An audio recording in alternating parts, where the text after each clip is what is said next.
ito ay rated SPG, striktong patnubay at gabay ng magulang ang kailangan. Dumating na nga ang araw ng paglipat kay Don Julio sa panibagong presinto. Para kay Tanggol, ito ang huling pagkakataon upang subukang bawiin ang kanyang lolo.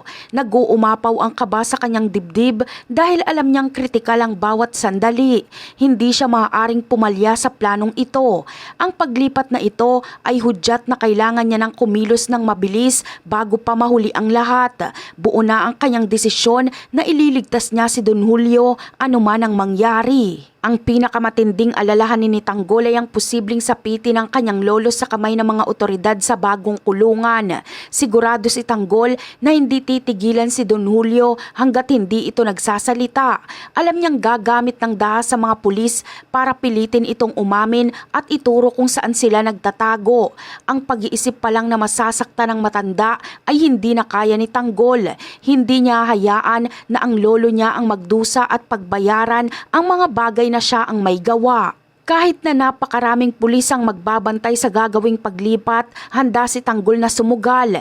Itataya niya ang sarili niyang buhay para sa kalayaan ni Don Julio.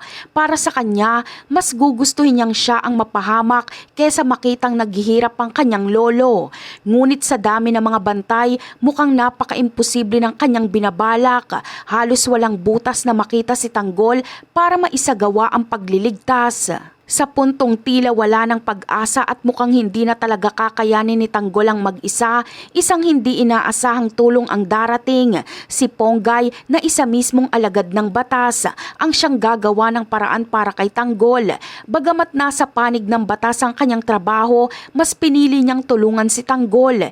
Hindi niya kayang tiisin na makitang mapapahamak ang lalaking minsan ay nagligtas din sa kanya. Malaki ang utang na loob ni Ponggay kay Tanggol. Hindi niya malilimutan kung paano iniligtas ni Tanggol ang kanyang buhay mula sa kapahamakan na dala ni Rocky Boy. Bilang pagtanaw sa kabutihang yon, si Ponggay na mismo ang gagabay sa kanila. Ituturo niya kay Tanggol ang isang ligtas na daan na walang mga pulis. Ito ang magiging susi upang tuluyan ng makatakas si Tanggol kasama ang kanyang lolo na si Don Julio. At yan ang aabangan natin. Bye!